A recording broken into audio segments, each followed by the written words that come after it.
চেন্নাই এক্সপ্রেসে কর্ণাটকে সেই কি একটা আছে নি সে ডান্সের কি বলবে কতকালি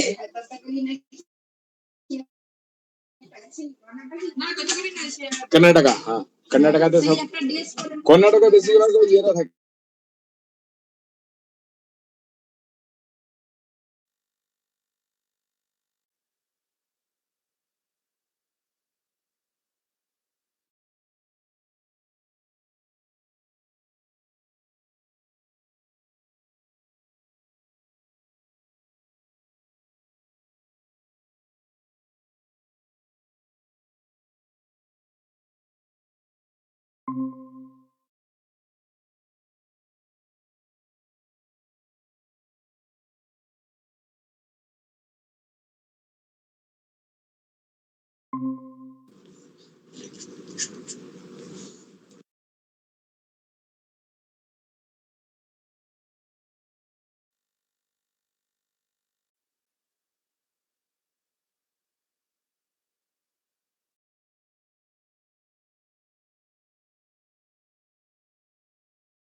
हरे कृष्णा प्रभु जी, दंडवत प्रणाम। सभी भक्तों को चरणों में प्रणाम। हरे कृष्णा प्रभु जी, दंडवत प्रणाम। सभी भक्तों को दंडवत प्रणाम। माता जी को दंडवत प्रणाम। दंडवत प्रणाम।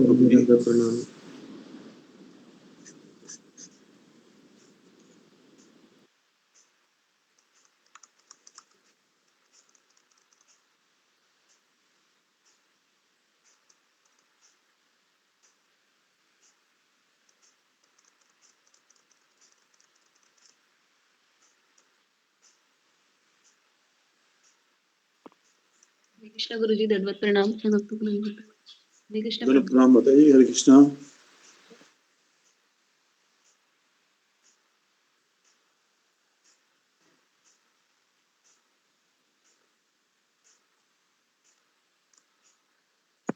हरे कृष्णा सभी भक्तों को दंडवत प्रणाम।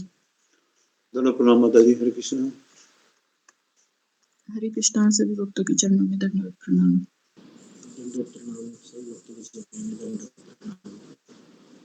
अशोक प्रभु जी, पूजा माता जी ने मुझे सेवा दी है कल का बताने के बारे में। जी माता जी, तो फिर आज क्या नरसिंह आरती भी पढ़नी है? जी जी, नरसिंह आरती शुरू कीजिए। जी प्रभु। नमस्ते नरसिंहाय, नमस्ते नरसिंहाय,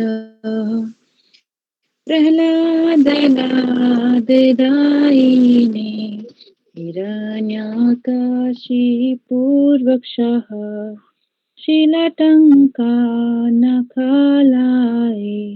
इतो नरसिंहा परतो नरसिंहा तो नरसिंहा परतो नरसिंहा तत्त्वतो यां ततो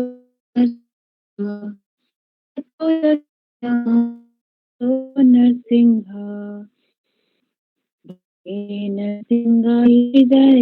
नरसिंहा सिंहमदिं शरणं प्रपदे तव कर कमल परे नाम अभंगा दलिता हिरण्यकशिपु तनुभृंगा केशव नरहरि रूपा जय जगदीश हरे जय जगदीश हरे जयो नरसिंहदेव जय नरसिंहदेव नरसिंहदेव जयो नरसिंहदेव जयो प्रहलाद महाराज जयो प्रहलाद महाराज प्रहलाद महाराज जय प्रहलाद महाराज जय जय प्रभुपाद प्रभुपाद प्रभुपाद जय जय प्रभुपाद जय जय गुरुदेव गुरुदेव गुरुदेव जय जय गुरुदेव निताई गौरा हरि बोल हरि बोल हरि बोल निताई गौरा हरि बोल सर्व विघ्न विनाशक श्री श्री लक्ष्मीपति नरसिंह भगवान की जय श्री शिरोमणि श्री श्री प्रहलाद महाराज की जय जगत गुरु श्रील प्रभुपाद की जय श्री श्री गुरु महाराज की जय निताई गौर प्रेमानंद हरि बोल धन्यवाद माता जी। अब 10 नाम अपराधी बोल दीजिएगा माता जी। हरे कृष्णा माता जी, दंडवत प्रणाम। भगवान नाम के प्रति होने वाले 10 नाम अपराध। पहला, भगवान नाम के प्रचार में संपूर्ण जीवन समर्पित करने वाले महाभागवतों की निंदा करना। दूसरा, शिव ब्रह्मा आदि देवताओं के नाम को भगवान नाम के समान अथवा उनसे भिन्न समझना। तीसरा, गुरु की अवज्ञा करना तथा उन्हें साधारण मनुष्य समझना। चौथा, वैदिक शास्त्रों अथवा प्रमाणों का खंडन करना।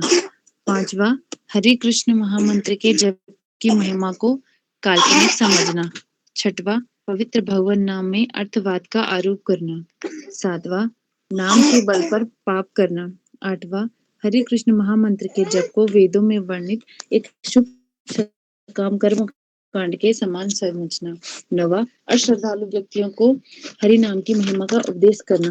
10वां, भगवान नाम के जप में पूर्ण विश्वास न होना और इसकी इतनी अगाध महिमा कर भी भौतिक आसक्ति बनाए रखना। भगवान नाम का जप करते समय संपूर्ण रूप से सावधान न रहना भी अपराध है।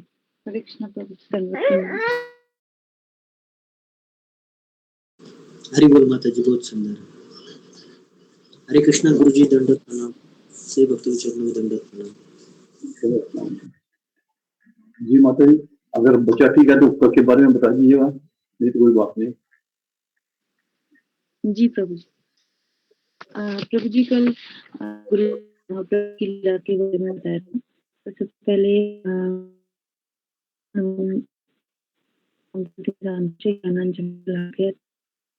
तस्मै श्री गुरुवे नमः।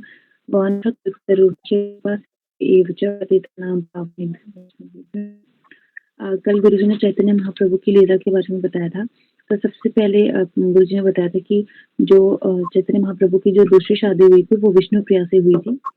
और उसके बाद गुरुजी ने बताया कि जब नवदीप में भगवान के पवित्र नाम का सामूहिक कीर्तन हो रहा था नवदीप में, तो उस टाइम भगवान महाप्रभु ने भिक्षा ली थी नवदीप में। तो जब गुरुजी ने यहाँ पे बताया कि जब हम अपने आध्यात्मिक गुरु के संपर्क में आते हैं तो हमें उनसे बीज प्राप्त होता है जिससे कि हम भक्ति में लग सके। फिर गुरुजी ने बताया कि नवदीप में जब चैतन्य महाप्रभु की थोड़ा ख्याति होने लगी, उनको लोकप्रियता मिलने लगी, तो उनसे जो है कुछ ब्राह्मण जो है ईर्ष्या करने लगे, जलने लगे, जिससे कि उन्होंने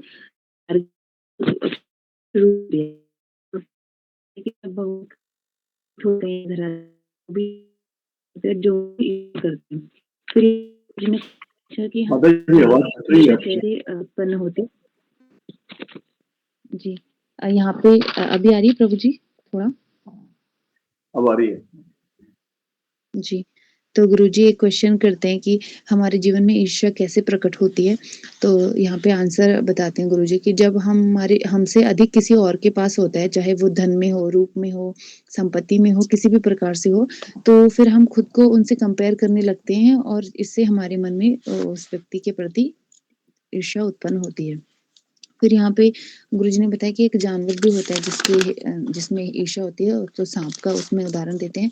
जैसे कि गुरुजी वहाँ पे फिर उदाहरण के तौर पे कालिया नाग के बारे में बताते हैं कि कालिया नाग भी जो है भगवान कृष्ण को देखकर बहुत ईर्ष्या करता था। फिर यहाँ पे गुरुजी ने एक और क्वेश्चन पूछा कि आध्यात्मिक जीवन में ईर्ष्या कैसे उत्पन्न होती है? तो आंसर के तौर पे गुरुजी ने बताया कि जब कोई हमसे आगे जाता है और हमसे ज़्यादा गुण उस भक्त में होते हैं, और फिर या फिर हमसे ज़्यादा भक्त समुदाय में उसकी जो है लोकप्रियता होने लगती है, और तो इससे हम जो है उस भक्त के प्रति ईर्ष्या करना शुरू हो जाता है। और एक रीज़न ये भी बताया था कि अगर कोई भक्त हमसे बाद में आता है भक्ति में, और अगर वो हमसे ज़्यादा जल्दी प्रगति करता है, तो भी ईर्ष्या उत्पन्न होती है। यहाँ पे गुरुजी बताते हैं कि जो है महिलाओं में ईर्ष्या ज़्यादा पाई जाती है, और जो पुरुष होते हैं उनमें अहंकार ज़्यादा होता है। फिर गुरुजी बताते हैं कि अर्जुन में भी ईर्ष्या नहीं थी, इसलिए वो भगवद गीता का ज्ञान लेने के लिए योग्य था, क्योंकि उसमें ईर्ष्या नहीं थी। और फिर गुरुजी ने यहाँ पे एक कहते हैं कि अगर कोई हमसे ईर्ष्या करता है, तो हमें उस व्यक्ति से दूर रहना चाहिए। तो एग्जाम्पल के तौर पर गुरुजी बताते हैं कि युधिष्ठिर महाराज जो है दुर्योधन को अपने भाई के जैसा ही मानता था, लेकिन जो है दुर्योधन पांडवों को जो है अच्छे से मतलब ईर्ष्या की नजरों से देखता था, अपने भाई की नजरों से नहीं देखता था। फिर गुरुजी ने बताया कि ईर्ष्या एक ऐसा अवरोध है हमारी भक्ति में, अगर हम कितनी भी माला करें, लेकिन अगर हमारे किसी भक्त के प्रति या किसी भी चीज़ के प्रति ईर्ष्या है किसी भी व्यक्ति के प्रति, तो हम फिर जो है भक्ति में आगे नहीं बढ़ सकते, और हमें भक्ति में आगे बढ़ने के लिए ईर्ष्या से ऊपर उठना होता है। यहाँ पे फिर गुरुजी महाप्रभु की लीला में प्रवेश करते हैं कि नवदीप में जो है मुसलमानों का जब उस टाइम पे राज्य था, नवदीप में महाप्रभु के टाइम पे पश्चिम बंगाल में, तो पठानों का शासन था, और राज्यपाल में जो थे वो थे नवाब हुसैन साहब। तो यहाँ पे गुरुजी ने बताया कि काजी जो ब्राह्मण थे, उन्होंने जब काजी को बोला कि शिकायत कर दी महाप्रभु के बारे में कि उनकी बहुत ज़्यादा लोकप्रियता हो रही है, तो काजी ने जो है शिकायत को काफ़ी गंभीर तरीके से ले लिया। फिर शुरुआत में जो है काजी ने अनाउंसमेंट करवाया कि निमाई पंडित के जो भी अनुयायी हैं, और जो भी रोडों पे ये सड़क पे जोर-जोर से अ, हरिनाम का कीर्तन कर रहे हैं, उसको नहीं करना है। और फिर जिलाध्यक्ष ने कुछ आदेश दिया कि अगर कोई ऐसा कर रहा है, तो उसके जो है मृदंगों को तोड़ दीजिए, और सिपाहियों को भेजा। तो उन्होंने जो है कीर्तन में बाधा भी डाली, संकीर्तन में, और काफ़ी जो है मृदंग वगैरह को तोड़ दिया। तो जब ये सब हो रहा था, तो उस टाइम पे महाप्रभु यानी कि निमाई पंडित वहाँ पे नहीं थे। फिर जब उनको ये बात पता चली, तो उन्होंने उसका बदला लेने का सोचा, मतलब एक आंदोलन किया, जिसमें कि गुरुजी ने बताया 1 लाख लोगों का जुलूस निकला, इतने लोग इकट्ठे हुए और काज़ी के पास गए। तो यहाँ पे गुरुजी ने कहा कि 1000 करताल और मृदंग लेकर वो सब गए, और हज़ारों करताल और रात में गए, तो वहाँ पे उन्होंने ढिंढोरा पीटा ज़ोर-ज़ोर से कि काज़ी को मार दो। तो जब काज़ी ने ये देखा कि इतने सारे लोग जो है मसाल लेकर उसके पास आए हैं, तो वो डर गया। और फिर जब वो महाप्रभु ने जो है गुरुजी ने बताया कि वहाँ पे सभी जो बाकी लोग थे, सबने उग्र रूप ले लिया था, बहुत गुस्से में थे, लेकिन वहाँ पे महाप्रभु ने फिर भी शांति बनाई, और वो बहुत शांत थे। तो जब उनकी भेंट हुई काजी से, तो काजी इस तरह से कहने लगे कि मैं तो तुम्हारा मामा लगता हूँ रिश्ते में, और तुम मेरे भांजे हो। तो फिर महाप्रभु ने भी कहा कि अगर मैं आपका भांजा हूँ, तो फिर आपको स्वागत करना चाहिए अपने भांजे का, आपके द्वार पे भांजा आया है। इस प्रकार तो ये विवाद फिर वहीं पे खत्म हो गया। फिर महाप्रभु और काजी के बीच में कुछ बात हुई कि काजी ने जो है पूछा महाप्रभु ने काजी से पूछा कि जो है आप लोग हिंदू वो गाय का मांस क्यों खाते हैं? तो फिर कुरान का जो है संदर्भ देते हुए काजी ने बहुत अच्छे से उत्तर दिया। फिर उसके बाद काजी महाप्रभु से क्वेश्चन करता है कि आप लोगों में भी शास्त्रों में जो है गौमय यज्ञ का बारे में बताया जाता है, तो आप लोग भी गाय का वध करते हैं। तो फिर यहाँ पे महाप्रभु ने बताया कि ऐसा नहीं है। गाय का जो यज्ञ हमारे उसमें होता है, गोमेय यज्ञ जो होता है, उसमें जो है बूढ़े गाय या बैल का जो है यज्ञ होता है, उनकी आहुति दी जाती है, जिससे कि उनको अच्छा अगला जन्म, अच्छा जीवन मिलता है, जो कि मंत्रों की शक्ति से। लेकिन कलयुग में ये सब वर्जित है। फिर यहाँ पे जब उनके बीच में ये वार्तालाप हुई, तो काजी जो है महाप्रभु का अनुयायी हो गया, उनके उत्तर से, उनकी बातों से काफ़ी प्रभावित हुआ, और उसने यह घोषणा की कि महाप्रभु के संकीर्तन में कोई भी बाधा नहीं डालेगा। उसके बाद जो है गुरुजी ने बताया कि उस टाइम पे जब हिंदू मुस्लिम के जो दंगे भी हुए, तब भी संकीर्तन में कोई बाधा नहीं हुई, और महाप्रभु ने कहा कि जो है हमारा संकीर्तन जो है किसी भी मतलब दंगे फसाद कुछ भी हो, हमारा संकीर्तन रुकना नहीं चाहिए। इसमें महाप्रभु को न डरने वाला वैष्णव उन्होंने बताया कि वो एक नहीं डरने वाले वैष्णव थे। फिर गुरुजी ने यहाँ पे कहा कि हरिदास ठाकुर को भी जब कहा गया था कि आप जो है हम आपको पैसे देंगे, ये सब देंगे, लेकिन आप जो है हरि नाम को छोड़ दो।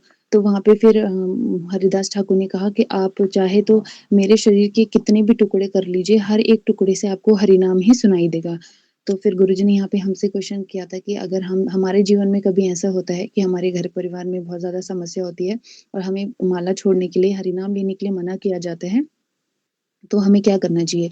तो उस टाइम गुरुजी ने बोला कि हमें हरिदास ठाकुर की तरह सामने उत्तर नहीं देना चाहिए, हमें उनकी बात माननी चाहिए। लेकिन जब वो नहीं होते या जब भी हमारे पास मौका होता है तो हमें अपनी माला करनी है। तो इससे यही समझ आया कि अगर ऐसी परिस्थिति आती भी है तो लेकिन हमें अपनी माला नहीं छोड़नी, हमें उनके सामने नहीं करना है, कुछ नहीं बोलना है, लेकिन हाँ, जैसे गुरुजी काफ़ी बार बताते हैं कि हमें बाहर से हाँ, हाँ बोलना है और अंदर से ना, ना बोलना है। तो यही सीखा है और जब मौका मिलता है तो हमें अपनी माला को करना है। तो यहीं पे इतना ही मैं लिख पाई हूँ। प्रभु जी क्षमा कीजिए जो भी गलती हुई हो। हरे कृष्णा बहुत गुरु जी सुंदर माता जी, दंडवत बहुत प्रणाम। सुंदर, धन्यवाद माता हरि जी। बोल माता जी, बहुत सुंदर। हरि बोल। बहुत सुंदर। शिव हरि भक्तों को दंडवत बोल, हरि बोल। हरि बोल माता जी। हरे कृष्ण दंडवत प्रणाम। हरि बोल।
हरे कृष्णा प्रभु जी, आपके चरणों में दंडवत प्रणाम। जब तक गुरु जी आते हैं, भजन गाओ क्या प्रभु जी? जी जी, देखिए कुछ कुछ माता जी। कृष्णा। हरे कृष्णा, सभी भक्तों के चरणों में दंडवत हरे प्रणाम। कृष्णा प्रभु जी। तो सबको भी दंडवत प्रणाम प्रभु जी। सब भक्तों के चरणों में दंडवत प्रणाम। प्रणाम माता जी। हरे कृष्णा। जी रंजना माता जी, जी बोलिए। हरे कृष्णा सभी प्रभु जी, भक्तों प्रभु के जी चरणों आपका बहुत बहुत धन्यवाद प्रभु जी। हाँ, ये गुप्ता सलाह बंद कर दो। ये प्रभु जी मेरे को, हाँ, मैं एक भजन गाती हूँ प्रभु जी, कोशिश करती हूँ। हरे कृष्णा सभी भक्त।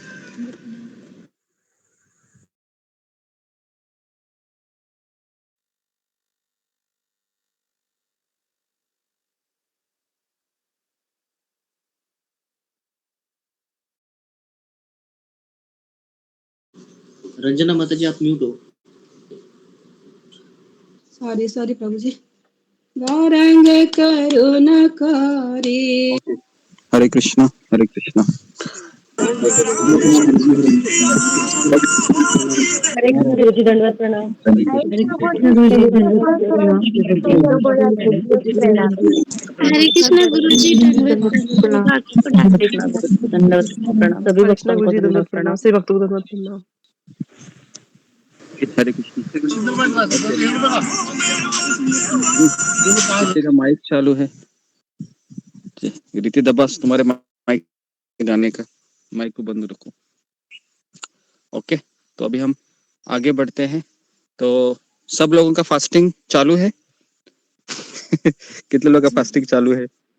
फिगर को रेट ये कीजिए। प्रभु जी, चालू है, ठीक है। और 3 घंटा है, 4 घंटा है, चिंता मत कीजिए। तो कथा सुनते रहिए, ये मत सोचिए कि क्या हो रहा है। तो अभी हम शुरुआत करते हैं। बहुत गर्मी भी है। ओम अज्ञानतिमिरान्धस्य ज्ञानाञ्जनशलाकया चक्षुरुन्मीलितं येन तस्मै श्रीगुरुवे नमः। नमो विष्णुपादाय कृष्णप्रेष्ठाय भूतले श्रीमते भक्तिवेदांत स्वामिनिति नामिने। नमस्ते सरस्वती देवे गौरवाणी प्रचारिणे निर्विशेष शून्यवादी पाश्चात्य देशतारिणे। नमो महावदान्याय कृष्ण प्रेम पदायते कृष्णाय कृष्ण चैतन्य नामिने गौरत्विषे नमः। पंचतत्वात्मकं कृष्णं भक्तरूप स्वरूपकं भक्तावतारं भक्ताख्यं नमामि भक्तशक्तिकम्। हे कृष्ण करुणा सिंधु दीनबंधु जगतपते गोपेश गोपिका कांत राधा कांता नमोस्तुते। तप्त कांचन गौरांगी राधे वृंदावनेश्वरी वृषभानुसुते देवी प्रणमामि हरिप्रिये। वाञ्छाकल्पतरुभ्यश्च कृपा सिन्धुभ्य एव च पतितानां पावनेभ्यो वैष्णवेभ्यो नमो नमः। जय श्री कृष्ण चैतन्य प्रभु नित्यानंद श्री अद्वैत गदाधर श्रीवासादि गौर भक्त वृंद। हरे कृष्णा कृष्ण कृष्ण हरे हरे हरे राम राम राम हरे हरे। ओके, हरे कृष्णा। तो सबका स्वागत है सत्र में। तो शाम को बिल्कुल 6 बजे हम वापस एक बार लॉगिन करेंगे, शायद उसके पहले भी हो सकता है। तो मैं 1 घंटा ही कथा करूंगा, फिर मंदिर जाऊंगा मैं, और वहां पर आपको मैं गौर पूर्णिमा का उत्सव और अमरेंद्र प्रभु आए हैं, तो अमरेंद्र प्रभु का लेक्चर है शाम को। तो हो सके तो अगर मौका मिला तो आपको सुनाएंगे, पता नहीं, एटलीस्ट अभिषेक तो दिखाऊंगा मैं आपको। और शायद होली भी खेली जाएगी मंदिर में भगवान के ऊपर, तो वो भी दिखाऊंगा। कितने लोग देखना चाहते हैं अभिषेक और भगवान के ऊपर रंग का उत्सव होता है। ओके जी, तो आप अपना रिचार्ज मारिए, एक्स्ट्रा रिचार्ज मारिए, है ना, तो ताकि आप उसको देख सके, नहीं तो आपका नेट खत्म हो जाएगा। ओके,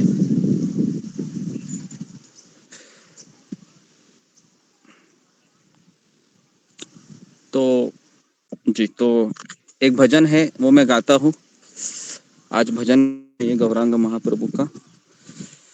तो फिर हम आपको सन्यास लीला बताते हैं आज जी। तो भजन का नाम है गौरांग तुमी मोरे दया ना छाड़ी हो। तो इसके बहुत सुंदर इसके मीनिंग है। तो आज हमें भगवान से प्रार्थना करनी चाहिए।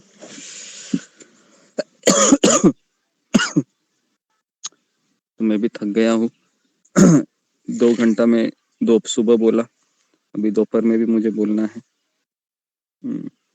उपवास के दिन बहुत तकलीफ होता है, समय थोड़ा सा भगवान को प्रार्थना करते हैं कि थोड़ी शक्ति दे दीजिए ताकि आप लोगों की सेवा कर सके। आप लोगों का मनोभाव अच्छा होना चाहिए आज के दिन, तब जाके आप अच्छे से उपवास कर सकते।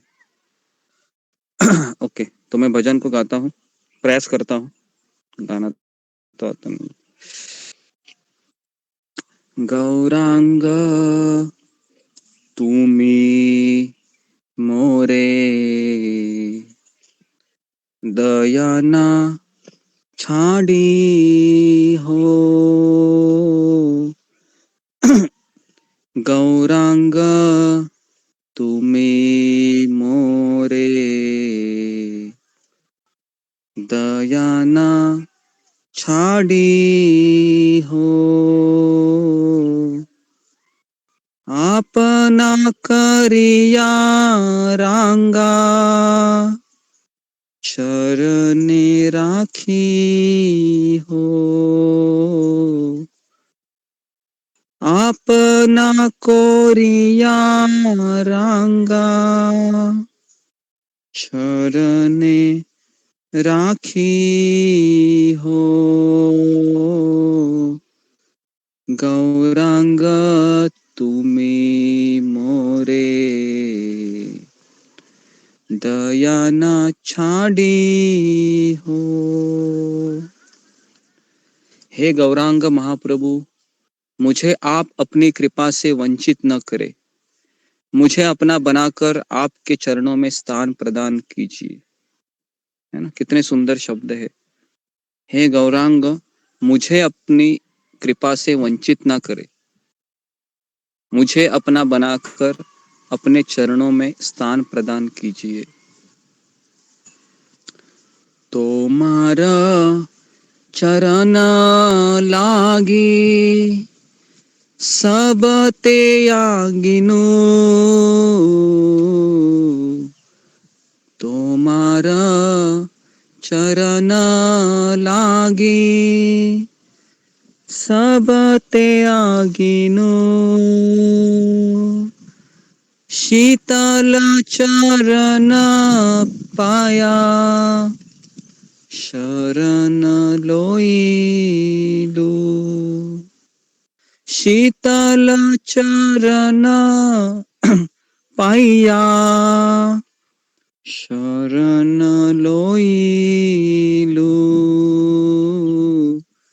गौरांग तुम्हें मोरे दया न छाड़ी हो। फिर कहते हैं, तुम्हारा चरण, आपके श्री चरण प्राप्त करने हेतु मैंने सब कुछ छोड़ दिया है। अब मैंने आपके शीतल चरणों का पूर्ण रूप से आश्रय लिया है। शीतल चरण पाइया शरण लोइलु, तो ये बंगाली भजन है। मैं कभी बंगाली सीखा नहीं हूँ, बस केवल भजनों को सुना है तो उसको मैं दोहरा रहा हूँ। फिर कहते हैं, एकुले ओ कुले मुई दिलो तिलांजलि, एकुले ओ कुले मुई दिलो तिलांजलि, राखी हो चरणे मोरे आपनार बोली, राखी हो चरणे मोरे आपनार बोली, गौरांग तुम्हें मोरे दया न छाड़ी हो।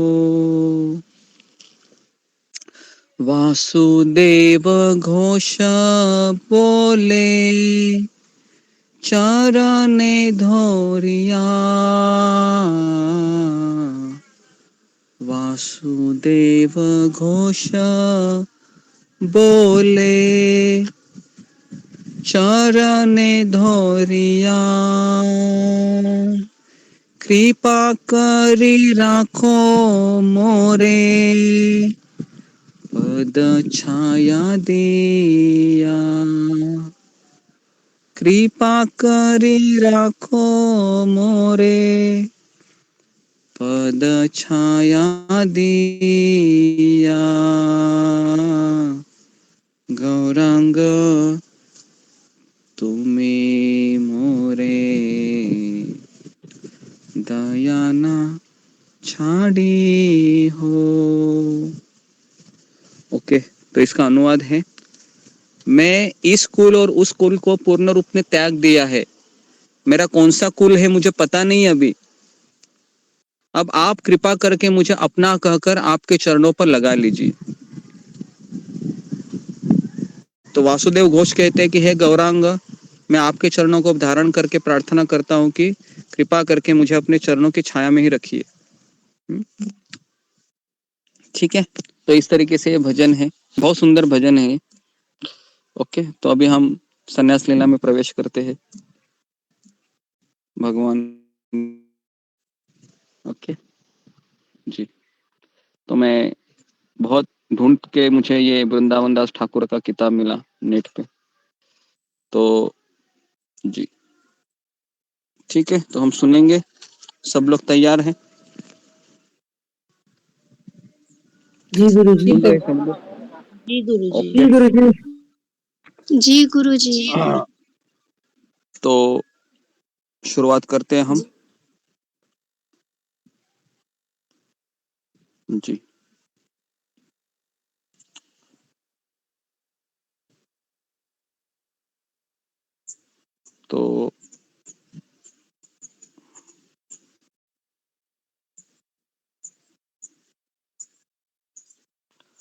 तो भगवान चैतन्य ने अचानक भगवान नित्यानंद का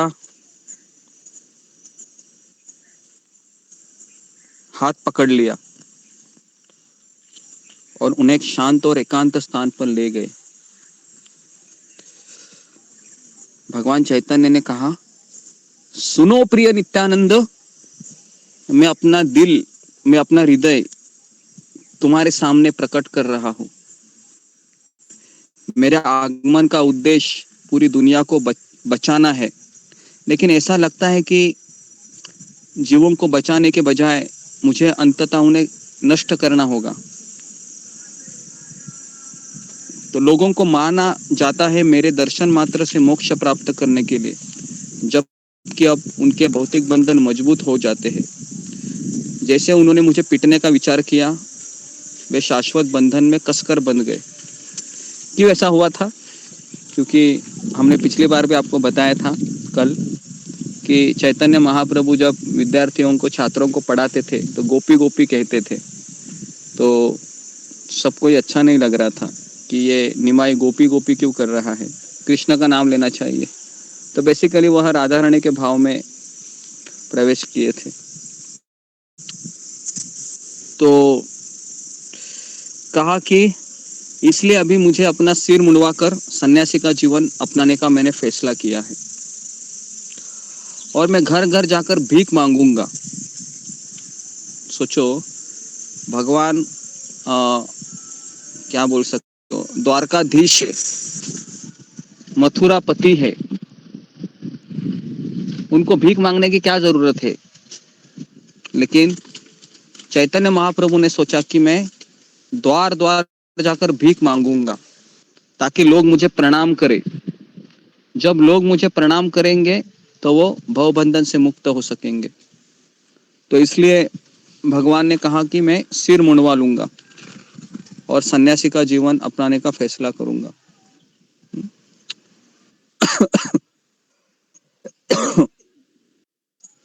तो फिर मैं उन लोगों के दरवाजे पर खड़ा रहूंगा जो मुझ पर हमला करना चाहते थे। तो ये सब मेरे चरणों के ऊपर गिर पड़ेंगे और इस तरह मैं संपूर्ण ब्रह्मांडों का उद्धार करूंगा। एक सन्यासी का हर कोई सम्मान करता है, तो इसलिए मैं उनके घर जाऊंगा तो सब मुझे दान दक्षिणा देंगे और मैं उनको आशीर्वाद दूंगा। तो इस तरीके से वो नित्यानंद प्रभु को बताते हैं, मैंने पूरी तरह से संन्यास लेने और अपना घर और परिवार छोड़ने का फैसला कर लिया है। हे नित्यानंद, इससे दुखी ना हो, बल्कि मुझे अनुमति दे दो, मुझे आज्ञा दे दो। आप जो भी इच्छा होगी आपकी, मैं अवश्य करूंगा। तो इस तरीके से चैतन्य महाप्रभु नित्यानंद प्रभु से आज्ञा लेना चाह रहे थे। तो नित्यानंद प्रभु ने जब भगवान से सुना कि वो अपनी सुंदर जटाओं को काटकर सन्यास में प्रवेश कर रहे हैं, तो नित्यानंद का हृदय दुख से टुकड़े टुकड़े हो गए। उन्हें नहीं पता था कि भगवान चैतन्य से क्या कहना है, लेकिन उन्हें यकीन था कि भगवान अपने फैसले पर आगे बढ़ेंगे, क्योंकि भगवान स्वराट है, स्वतंत्र है, आत्माराम है। भगवान ने निर्णय लिया है उसको कोई बदल नहीं सकता। तो इस तरीके से भगवान नित्यानंद ने उत्तर दिया, आप स्वतंत्र है, आप बिल्कुल स्वतंत्र है भगवान, आप जो भी चाहते हैं उसे पूरा किया जाना चाहिए, कौन आपको रोक सकता है। तो आपने जो निर्णय लिया है उसमें लोगों की भलाई होगी। तो नित्यानंद प्रभु के शब्दों से भगवान चैतन्य संतुष्ट हो गए, है ना। तो भगवान को संतुष्ट करना ही हमारा एकमात्र लक्ष्य है। सुबह हमने जो महाप्रकाश की लीला बताई है ना, आधी अधूरी लीला है वो, है ना। तो कल हम वापस आपको लीला सुनाएंगे, और भी उसमें बहुत सारी रोमांचक चीजें हैं कि भगवान उसमें षड्भुज दर्शन भी कराते हैं, वो भी मैंने लीला नहीं सुनाई आपको, तो वो भी हम सुनाएंगे। लेकिन अभी हम संन्यास लीला के बारे में वर्णन करते हैं, और फिर हम कितने लोगों को इन चैतन्य महाप्रभु की लीलाओं में वृंदावन लीला से भी आनंद आ रहा है। जब आप पिछले 3-4 दिनों से सुन रहे हैं तो आपने कभी लीलाएं सुनी नहीं होगी, लेकिन जैसे जैसे आप सुन रहे हैं चैतन्य महाप्रभु के बारे में, उनकी लीलाओं के बारे में, तो आपको कृष्ण से भी ज्यादा इनमें आनंद आएगा ही आएगा, क्योंकि कृष्ण और नित्यानंद चैतन्य महाप्रभु एक ही है, अलग नहीं है ना। तो राधानाथ स्वामी महाराज इस्कॉन में प्रसिद्ध है चैतन्य लीला करने में, बहुत प्रसिद्ध है। ऐसी लीला है, मेरे पास बहुत सारे हिंदी इंग्लिश ट्रांसक्रिप्शन मुझे मिले हैं जो महाराज ने चैतन्य महाप्रभु की लीलाओं के बारे में बताए हैं। तो जब जब हमें मौका मिलेगा आने वाले दिनों में, तो मैं आपको राधानाथ स्वामी महाराज के ही जो मुखों से जो अमृत धारा ऐसे शब्द निकले हैं, है ना, उन्हीं को मैं दोहराने का प्रयास करूंगा, क्योंकि गुरु के मुख से जो हम सुनते हैं और उसको हम जब दोहराते हैं तो उससे हमें ज्यादा लाभ प्राप्त होते हैं।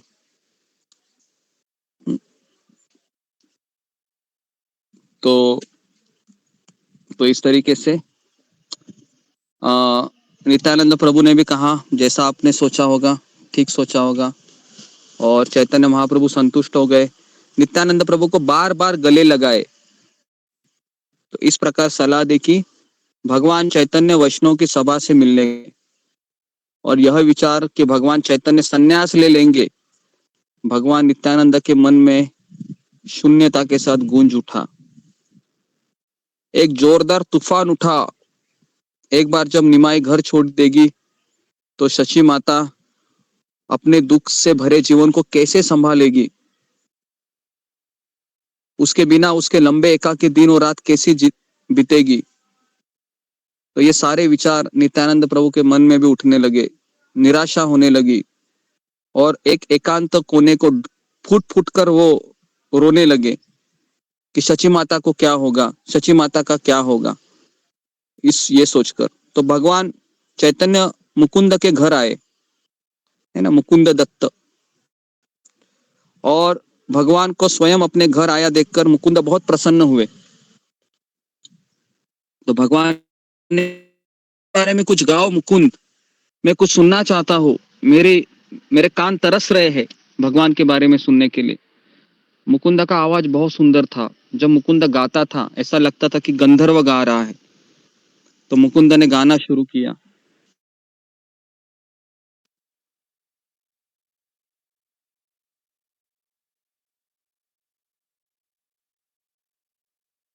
और भगवान ने अपने अंदर के दिव्य आनंद को वापस लेते हुए खुद को शांत किया। मुकुंद से बात की, मुकुंद अचानक रुक गया गाते हुए। भगवान ने कहा, मुकुंद सुन रहे हो? मुकुंद ने कहा, जी मैं सुन रहा हूँ। भगवान ने कहा, मैं संन्यास लेने का फैसला किया है मैंने, मैं घर परिवार को छोड़ने का मैंने निर्णय लिया है। अपने बाल मुड़वा कर मैं सभी जगह पर यात्रा करूंगा। जैसे भगवान के शब्द ये मुकुंद के कानों पर गिरे तो तुरंत बेहोश हो गया, वो मूर्छित हो गया, क्योंकि वो सोच नहीं रहा था कि भगवान मुझसे दूर चले जाएंगे, मैं कैसे जीऊंगा। तो थोड़ी देर प्रतीक्षा किया और फिर कहा कि हे भगवान, आप भिक्षुक बनने का संकल्प क्यों किए हैं? तो कहा कि मुझे जीवों का उद्धार करना है। तो इस तरीके से मुकुंद ने फिर रोते रोते कीर्तन शुरू किया। और इस तरीके से भगवान चैतन्य ने कहा कि मुकुंद, मैं जा रहा हूं, मैं जस्ट तुम्हें बताने आया था। फिर वो गदाधर पंडित से मिलने गए। गदाधर पंडित से मिले। गदाधर पंडित, ये कौन है? राधा रानी है। गदाधर ने भगवान को प्रणाम किया, उनके चरणों में प्रार्थना की। भगवान ने गदाधर को संबोधित करते हुए कहा, गदाधर सुन रहे हो? तो ऐसा कभी कहते नहीं है। कहते हैं जी बताइए, क्या आप कुछ मुझे बताना चाह रहे हैं? गदाधर ध्यान पूर्वक सुनो, मैं क्या बोल रहा हूं। गदाधर, मुझे अपने भगवान कृष्ण के खातिर अपना परिवार और घर छोड़ना होगा। मैं अपना सिर मुंडवाऊंगा और एक भिक्षुक के रूप में जहां भी सड़क ले जाए वहां जाऊंगा। गदाधर के छाती पर वज्र का आघात हो गया और एक भीतर एक ज्वलंत दुख को निगलते हुए महसूस करते हुए उन्होंने उत्तर दिया, आपके शब्द बहुत अजीब है मेरे भगवान। आपके कहने का मतलब है कि कोई केवल सिर मुंडवाकर और घर छोड़कर कृष्ण को प्राप्त कर सकता है? क्या गृहस्थ जीवन में आप कृष्ण को प्राप्त नहीं कर सकते? आपकी शादी हुई है, आपकी माँ है, आपकी पत्नी है। कौन सा आध्यात्मिक लाभ किसी का सिर मुंडवाने में क्या शामिल है? क्या आप एक विधवा माँ को अकेले छोड़ने का प्रस्ताव कैसे कर सकते हैं?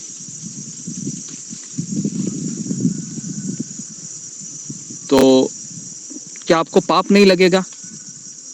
क्या अगर आपकी माँ मर जाएगी, क्या आप आपकी माँ की मृत्यु का कारण बनोगे?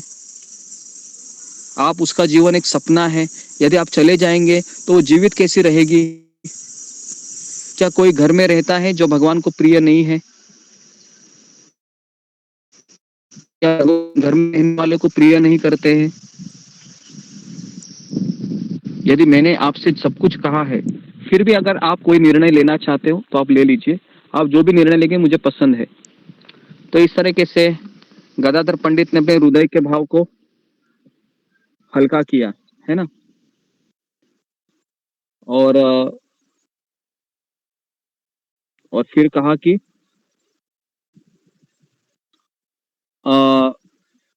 जैसी प्रभु आपकी इच्छा है, आप जरूर कीजिए, आप जरूर कीजिए, मैं उसके लिए तैयार हूँ।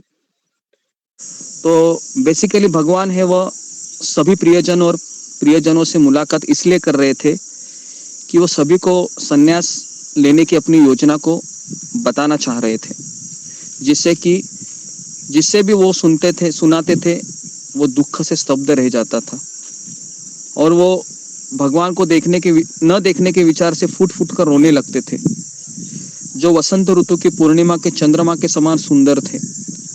उनके सभी काले बालों को काट दिया गया था। तो जब फिर उनके घुंघराले बालों में माला पिरोने से क्या लाभ होगा, है ना। तो इस तरीके से सब एक दूसरे को कह रहे थे कि मैं उनके रमणीय बालों को देखे बिना कैसे रहूंगा।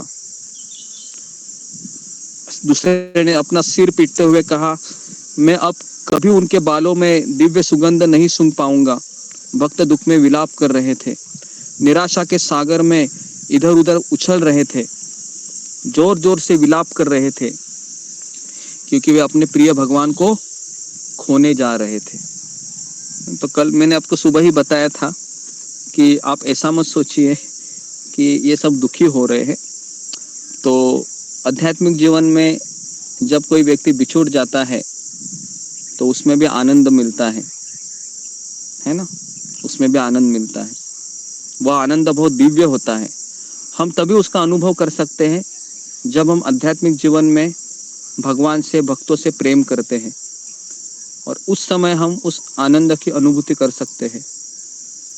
श्रील प्रभुपाद जी 1936 में जब उनको पता चला कि मेरे आध्यात्मिक गुरु का देहांत तो हुआ है, उन्होंने शरीर छोड़ दिया है, उनको पत्र आता है।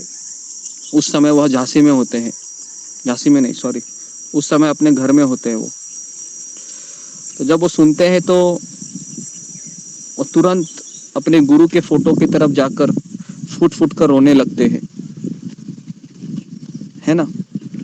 तो लेकिन रोने के बाद वह अपनी संकल्पना को और मजबूत बनाते हैं और उन्होंने जो आज्ञा दी थी उसके ऊपर चिंतन करते हैं। परम पूज्य राधानाथ स्वामी महाराज को जब पता चलता है और लादिनी माता जी को भी जब पता चलता है, उनके आध्यात्मिक गुरु इस संसार को छोड़कर परलोक चले गए हैं आध्यात्मिक जगत में, तो उस समय महाराज न्यू वृंदावन में रह रहे होते हैं और दोनों भी उस समय जो पुष्प समाधि है श्रील प्रभुपाद जी का, वहां पर जाकर रोने लगते फुट फुट कर। तो आध्यात्मिक जीवन में भी दुख होता है, ऐसे नहीं है, गोपियां भी रोती है, राधा रानी भी रोती है, लेकिन ये रोना है, ये एक संसार के रोने जैसा नहीं है।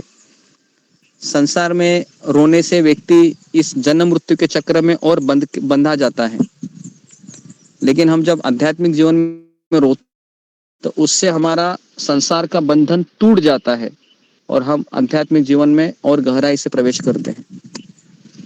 तो इसलिए ये जो अभी हम चर्चा कर रहे हैं, चैतन्य लीला में हर कोई रो रहा है, आंखों से आंसू बह रहे हैं, तो आप बोलोगे कि मुझे भी ऐसे ही करना होगा, नहीं, लेकिन इसमें तीव्र आनंद है, दिव्य आनंद की अनुभूति होती है, क्योंकि इसमें कोई स्वार्थ नहीं है, बस केवल देने की इच्छा है, भगवान को, गुरु को प्रसन्न करने की इच्छा है।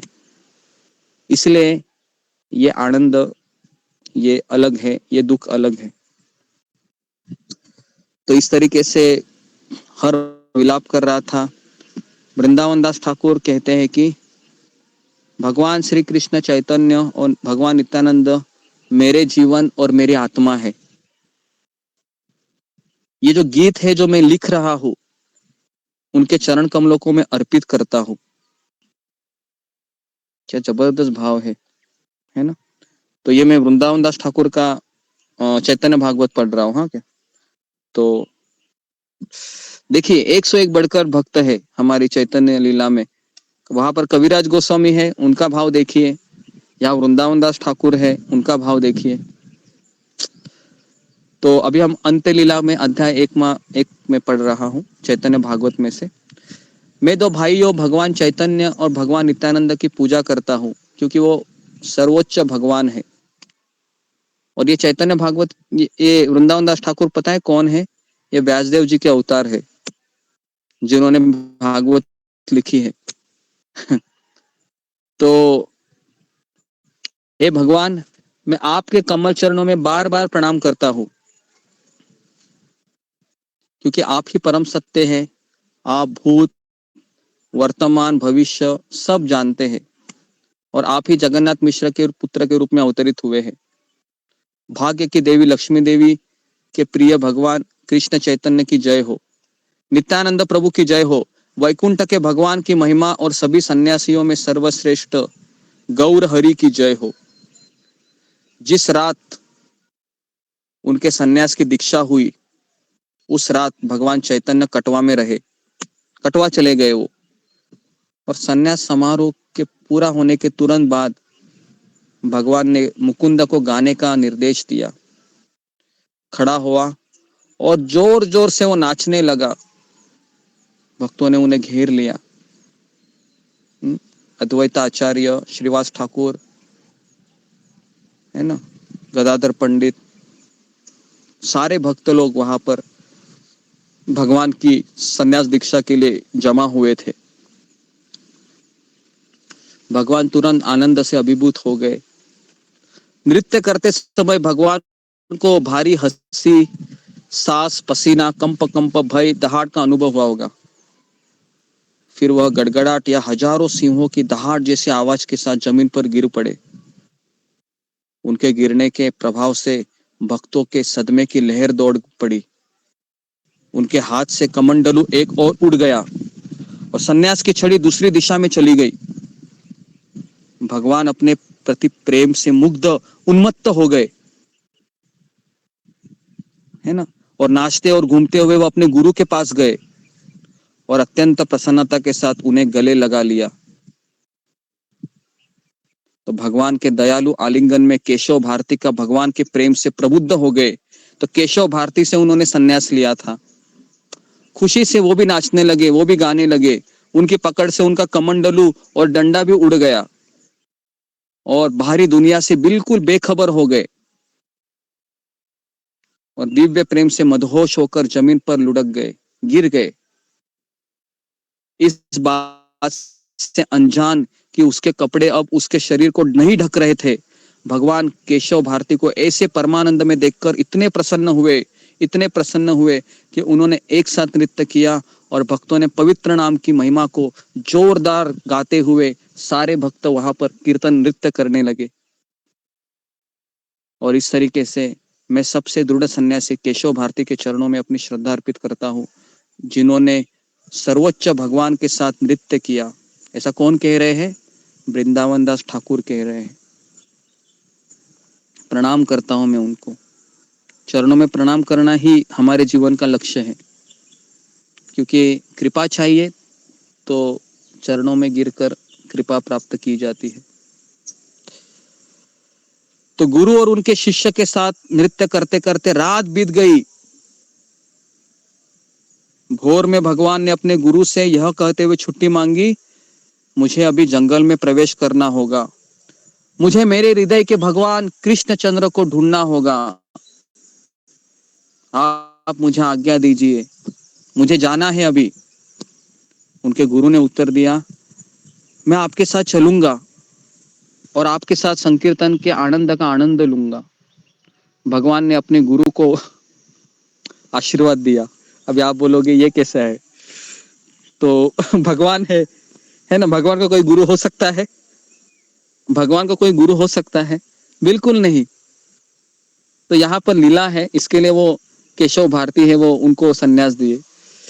तो कहा कि भगवान ने अपने गुरु से आशीर्वाद भी लिया और आशीर्वाद दिया और कहा कि मुझे अनुमति दीजिए जाने की। तो वो भी उनके पीछे चल पड़े। कौन? केशव भारती। कहा कि मुझे भी आना है आपके साथ।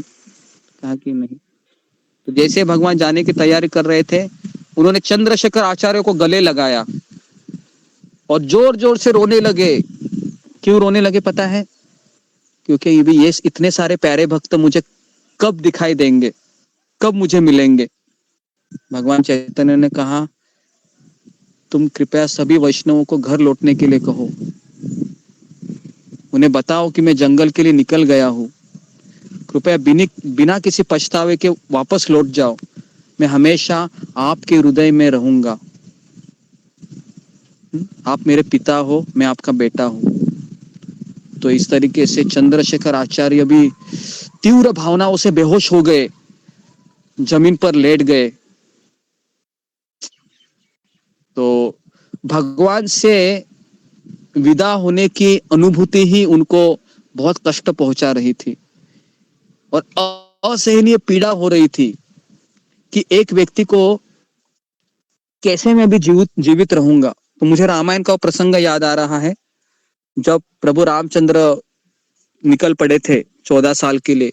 तो आपको याद होगा उस समय सारे अयोध्यावासी उनके साथ निकल पड़ते हैं और जब रात होती है तो सब लोग वहां पर विश्राम करते, सरयू नदी के किनारे। और भोर में ही प्रभु रामचंद्र जगकर कहते हैं, सुमंत अभी हमको निकलना होगा। सुमंत कहते हैं, लेकिन ये अयोध्यावासी सो रहे, उनका क्या? बोलते इनको मैं अपने जंगल के कष्टों को क्यों इनको मैं अपने साथ ले चलूं, इनको रहने दो ऐसे। तो प्रभु रामचंद्र सुमंत के साथ आगे निकल पड़ते हैं और ये जब सुबह उठते हैं अयोध्यावासी अपने आप को कोसते, कहते हैं कितने हम पागल है, कितने मूर्ख है, हम सोते रह गए हैं और हमारे प्रभु हमको छोड़कर निकल गए। तो ये जो पीड़ा है ये मुझे रामायण की याद दिला रही थी, इसके लिए मैं अचानक मुझे रामायण का प्रसंग याद आया, तो मैंने आपको कहा कि किस तरह से पीड़ा होती है, किस तरह से दुख होता है। और यही पीड़ा है ना, यही पीड़ा हमें इस संसार के कष्टों से मुक्त कराएगी, और इसी पीड़ा को हम अनुभव करना चाहते हैं, क्योंकि पीड़ा नहीं है, ये सर्वोत्तम सुख है इस संसार का, कि जब हम भगवान के विरह का अनुभव करते हैं अपने भीतर। तो चंद्रशेखर आचार्य है, वह जमीन पर लेटकर बेहोश हो गए, सोच नहीं पा रहे थे कि भगवान चैतन्य मुझे छोड़कर जा रहे हैं, और उनको सेवा दी गई कि तुम सबको क्या करना है, संभालना है। और उसके बाद चंद्रशेखर आचार्य है जब होश में आए तो नवद्वीप के लिए रवाना हो गए। उन्होंने नवद्वीप के सभी को सूचित किया कि भगवान अपना संन्यास वस्त्र पहनकर जंगल में प्रवेश कर चुके हैं। जैसे ही समाचार भक्तों ने सुना, भक्तों के हृदय में बहुत पीड़ा हो गई, सभी लोग रोने लगे। समाचार का विनाशकारी प्रभाव बहुत तीव्र था। अद्वैत आचार्य दुख से स्तब्ध होकर चिल्लाए, मैं नहीं जी सकता, मैं नहीं जी सकता, मुझे जीना नहीं आता है, और वो बेहोश हो गए। भक्तों की हृदय विदारक पुकार क्रूर से भी क्रूर हृदय को भी पिघला देती थी। अभी मैं केवल पढ़ रहा हूं, आप इमेजिन कीजिए उस समय किस तरह से, है ना, भगवान के भक्तों का है ना स्थिति होगा। तो सची देवी को जब पता चला, वह पत्थर की तरह स्तब्ध हो गई, एक लकड़ी की गुड़िया की तरह वो खड़ी हो गई। अन्य महिलाएं करुण विलाप करते हुए भूमि पर गिर पड़ी। होश में आने पर अद्वैत आचार्य ने कहा, अब मेरे पास इस जीवन का और क्या उपयोग है, मेरे भगवान, मेरे आराध्य ही मुझे छोड़कर चले गए, मैं खुद को अभी गंगा में फेंक दूंगा, और यदि आप मुझे रोकते हैं तो मैं इस रात के अंधेरे में अपने आप को पत्थर लटकाकर गंगा में कूद जाऊंगा। मुझे बेचैनी बहुत सता रही है, मुझे उदासी खाई जा रही है। तो इस तरीके से अद्वैत आचार्य जोर जोर से चिल्लाने लगे। सब लोग चिंतित थे, सब लोग परेशान थे, सबके मन में अशांति थी। जैसे भक्त अपने जीवन और असहनीय दुख को समाप्त करने की तैयारी कर रहे थे, अचानक आकाश से एक आकाशवाणी हुई। वो आकाशवाणी हुई, हे अद्वैत आचार्य और सभी भक्त, दुखी मत हो, आनंद से कृष्ण की पूजा करो। आपके भगवान गौरांग कुछ ही दिनों में वापस आ जाएंगे और फिर से तुम्हारे बीच रहेंगे। अपनी जान लेने का या जान देने का संकल्प छोड़ दो, क्योंकि तुम पहले की तरह ही भगवान के साथ रह सकते हो। तो जब ये आकाशवाणी सारे भक्तों ने सुनी, तो भक्त अपने जीवन का त्याग करना भूल गए और शची देवी के चारों ओर बैठकर भगवान की महिमा का गान करने लगे। सन्यासियों में सर्वश्रेष्ठ भगवान गौरचंद्र नित्यानंद, गदाधर और मुकुंद के साथ पश्चिमी दिशा में यात्रा करते थे और हर समय भगवान के नाम का जप करते थे। भगवान के आगे केशव भारती थे, उनके पीछे गोविंद थे। जंगल के राजा की तरह वो चल रहे थे। भगवान के पीछे हजारों जन रोते हुए चल रहे थे। वे जंगल में चारों ओर घूम रहे थे, लेकिन फिर भी वे निडर होकर उनका पीछा कर रहे थे। करुणा से भरकर भगवान उनकी ओर मुड़े और कहा, आप सभी घर जाए और कृष्ण के पवित्र नाम का जाप करें। आप जल्द ही कृष्ण को अपने जीवन के अमूल्य उपहार के रूप में पाकर धन्य हो जाएंगे, है ना। तो इस तरीके से है ना, यहाँ पर करुणा दया है ना, तो यहाँ पर हम देखते हैं कि सबको घर जाने के लिए कहते हैं, क्योंकि कोई घर जाने को तैयार ही नहीं था। घर जाके क्या करेंगे, भगवान ही चले गए हैं। तो इस तरीके से भक्तिमय मधुरता हो जो शिव ब्रह्मा द्वारा वांछित है। सुखदेव गोस्वामी और अन्य लोग आपके हृदय में प्रकट होते हैं, है ना। तो इस तरीके से भगवान ने कहा कि मैं उस जंगल में रहना चाहता हूँ जहाँ वक्रेश्वर पंडित है। तो इस तरीके से वह संकीर्तन बहुत अच्छा करते थे। तो स्थानीय निवासी भगवान और उनके अद्भुत नृत्य को देखने के लिए दौड़ पड़े। जैसे उनको पता चला भगवान गौरांग आए हैं, रास्ते पर कीर्तन कर रहे हैं, सभी लोग अपने अपने घर से निकल पड़े और भगवान का नृत्य देखने के लिए उनके बगल में खड़े रहे। किसी ने भी किसी भक्त में कृष्ण प्रेम के प्रभाव को प्रकट होते हुए नहीं देखा था। अब वे नृत्य कर रहे थे और भगवान के आंखों से आंसू बह रहे थे और हाथ ऊपर कर वह नृत्य कर रहे थे। उनके लिए दुर्लभ अनुभव था। उनमें से कुछ पतित पापी भी थे जिन्होंने पूछा, ये इतना क्यों रो रहे हैं? तो परंतु वे गिरी हुई आत्माएं भी इस दृश्य से प्रभावित हुई और भगवान की दया से वे रोते हुए जमीन पर लौटने लगे। तो यहाँ पर हम देखते हैं कि चैतन्य लीला में हर कोई रो रहा है। भक्त रो रहा है, भगवान रो रहे हैं, बराबर है। क्यों रो रहे हैं, क्या कारण है, जानने का प्रयास कीजिए। तो इसके लिए चैतन्य लीला को पीएचडी का किताब बताया गया है। क्यों बताया गया है अभी आपको समझ में आ रहा होगा। यहाँ पर भगवान के बिना एक भक्त रह ही नहीं सकता है। भक्ति करना तो दूर की बात, अद्वैत आचार्य नित्यानंद प्रभु, श्रीवास ठाकुर, गदाधर पंडित, चंद्रशेखर आचार्य, रामानंद राय, मुकुंद दत्त, वक्रेश्वर पंडित, कितने सारे ऐसे भक्त हैं, श्रीधर कोलावेचा, हरिदास ठाकुर, मुरारी गुप्ता, ये भगवान के बिना नहीं जी सकते, इनको जीना आता ही नहीं है। तो इसके लिए जब उनको पता चलता है कि भगवान मेरे से दूर गए हैं, दूर जा रहे हैं मुझे छोड़कर, इसको भी वो सहन नहीं कर पाते हैं, है ना। तो इस तरीके से इतने वो रो रहे थे कि फिर उन्होंने दिन के अंत में भगवान अपने सभी अनुयायियों के साथ एक गांव में आए और एक पवित्र ब्राह्मण के घर में रात बिताई।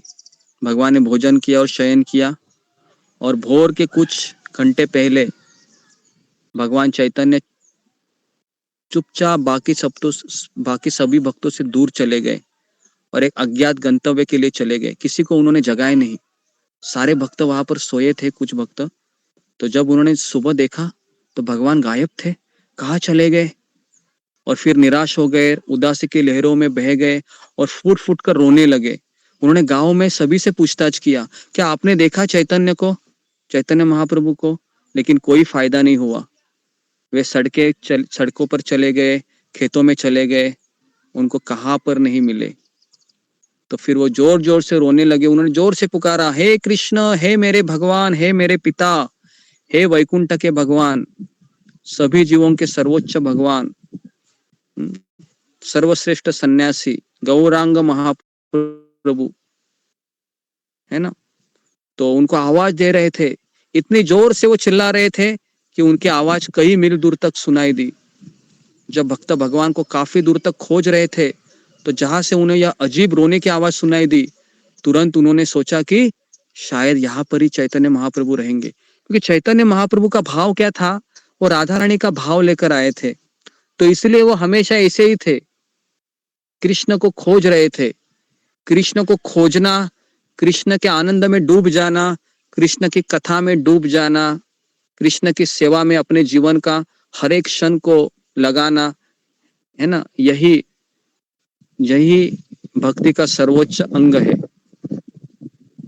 और यही सर्वोच्च अंग हम चैतन्य लीला में अनुभव करते हैं। तो रोना है, फिर जैसे ही उस ध्वनि का अनुसरण करना शुरू किया, जल्द ही भगवान को जोर से रोते हुए देखा। अभी आप बोलोगे रोते कैसे रोते होंगे? तो जब हम किसी की याद में रोते हैं, अभी हमको क्या याद किसी की आती है ना, लेकिन जब इंटेंस फीलिंग होती है ना, तो उस समय जो अंदर से आवाज निकलती है रोने की, जैसे आपने बच्चे को देखा होगा रोते हुए। जब कोई बच्चा अगर दुकान में जाता है और उसको टॉफी चाहिए होती है, माँ कहती है कि टॉफी बहुत खा रहा है, तुम्हारे दांत सड़ रहे हैं, तुमको टॉफी बिल्कुल नहीं मिलेगी। तो वहीं पर बच्चा आना इस तरह से रोता है। क्यों रो रहा है? वो उस टॉफी के सेपरेशन में रो रहा है वो, बराबर है। ये तो एक मैंने साधारण उदाहरण दिया, लेकिन इससे कई गुना इंटेंस फीलिंग जहां पर चैतन्य महाप्रभु जो राधा रानी का भाव लेकर आए हैं उनका हो रहा है, और वो पुकार रहे हैं कृष्ण कृष्ण कृष्ण कृष्ण कृष्ण, है ना। और इस तरीके से वो रो रहे थे और तुरंत भगवान को रोते हुए देखकर मुकुंद वहां पर आ गया और मुकुंद ने गाना शुरू किया। जैसे मुकुंद दत्त ने गाना शुरू किया, भगवान चैतन्य महाप्रभु ने रोना बंद करके खड़े हो गए और नाचने लगे। जैसे ही नाचने लगे, सभी भक्तों ने भगवान को घेर लिया और खुशी से कीर्तन में शामिल हो गए। इसके बाद भगवान ने पश्चिम की ओर अपनी यात्रा जारी रखी, रास्ते में नाचते हुए भक्तों के साथ कीर्तन गाते हुए, है ना। तो इस तरीके से अभी आप बोलोगे ये खाना भी खाते थे। हाँ, खाना भी खाते थे, ऐसा नहीं था, सोते भी थे, लेकिन सोना खाना उनका बाहरी कार्य था। असली कार्य क्या था? कीर्तन करना, भक्तों के बीच रहना और भगवान को पुकारना, यही उनका कार्य था। तो जब हम चैतन्य लीला पढ़ते हैं, सुनते हैं, तो वृंदावन की लीला से काफी ये बहुत दूर दूर तक है, क्योंकि हम अलग भाव में अभी प्रवेश किए हैं। औदार्य, उदार था, राधा रानी का भाव हम अभी पढ़ रहे हैं, समझ रहे, प्रयास कर रहे। हम क्या इस भाव को समझेंगे? मैं तो केवल बता रहा हूँ पढ़कर आपको, लेकिन चैतन्य लीला में हम जब प्रवेश करेंगे, भगवान जब हमारे हृदय शुद्ध होगा, हम भगवत धाम जाएंगे, तो आपके पास दो ऑप्शन रखेंगे। कहाँ जाना है आपको? वृंदावन जाना है या मायापुर जाना है, नवद्वीप जाना है, क्योंकि दोनों जगह वहां पर है गोलोक वृंदावन में। तो आप कहेंगे मैंने कृष्ण की भी पूजा की है और मैंने गौर निताई की भी पूजा की है। तो फिर कहेंगे फिर कहाँ जाना है आपको? आप बोलेंगे मुझे दोनों जगह जाना है। तो फिर आपका एक सिद्ध स्वरूप होगा और उसके दो शरीर प्रकट होंगे, उनमें से एक चैतन्य लीला में प्रवेश करेगा और एक कृष्ण लीला में प्रवेश करेगा, है ना। तो इस तरीके से आपको फिर इसके लिए आपको गौर निताई की भी पूजा करनी होगी, अगर आपको ये चाहिए। अगर इस संकीर्तन का आनंद आपको अनुभव करना है चैतन्य महाप्रभु के साथ, श्रीवास ठाकुर के साथ, अद्वैत आचार्य, गदाधर पंडित, ये सारे भक्त वहां पर है, वक्रेश्वर पंडित, है ना, अभी भी है वहां पर, अभी भी लीला चल रही है नवद्वीप में, ऊपर गोलोक वृंदावन में। क्या आप ये जब पढ़ते हैं तो आपकी इच्छा नहीं होती है कि हम भी देखें अद्वैत आचार्य को, है ना, हम भी गदाधर पंडित, श्रीवास ठाकुर, वो दुखी है जो सुखी बन गए उसको देखूं, है क्या नहीं, हरिदास ठाकुर जी को देखूं जो 3 लाख नाम जप करते हैं, रूप गोस्वामी, सनातन गोस्वामी, कितने लोगों की इच्छा होती है इनको देखने की? जब आप सुनते हैं फिंगर को रेज कीजिए, होती है कि नहीं इच्छा? तो होती है, हम इतना सुन रहे हैं तो क्यों नहीं होगी? तो इसके लिए अगर आपके पास ये ऑप्शन रहेगा कि कृष्ण लीला में जाए या गौर लीला में जाए, है ना, तो अभी तो हम गौर लीला ही सुन रहे हैं, है ना। तो गौर लीला ही बहुत ज्यादा आकर्षित लगती है ना। अभी हमने लिया है तो मुझे इस किताब छोड़ने की इच्छा ही नहीं हो रही है। कितनी सुंदर सुंदर भाव है, कितनी सुंदर सुंदर लीलाएं है। ऐसा लगता है कि बस यही पढ़ते रहे और इनको याद करते रहे, श्रीवास ठाकुर को, अद्वैताचार्य, गदाधर पंडित, मुकुंद दत्त, है ना, बहुत सारे भक्त हैं। तो अभी भी हम कुछ प्रवेश ही नहीं किए हैं। अभी तक मैं केवल ऊपर ऊपर का ही चीज बता रहा हूँ, लेकिन हम जब भीतर प्रवेश करेंगे, है ना, 1-2 लीला ही मैं भीतर प्रवेश करके बता रहा हूँ, लेकिन हर एक लीला है, जबरदस्त लीला है। अगर हम इनमें डूबेंगे नहीं ना तो हम फिर इस माया में डूबे रहेंगे। जैसे अभी लोग होली खेलते हैं, है ना, एक दूसरे के ऊपर फिर रंग ये करते हैं, फिर उसमें ही हम आनंद लेते हैं, लेकिन उसमें कोई आनंद नहीं है ना। वो तो हमने कई कई सालों से हम वो कर रहे हैं। तो जी, तो इस तरीके से फिर वक्रेश्वर पंडित के पास 8 मील दूर थे वो। भगवान ने दिशा बदलने का फैसला किया और फिर वो पूर्व की ओर चल पड़े।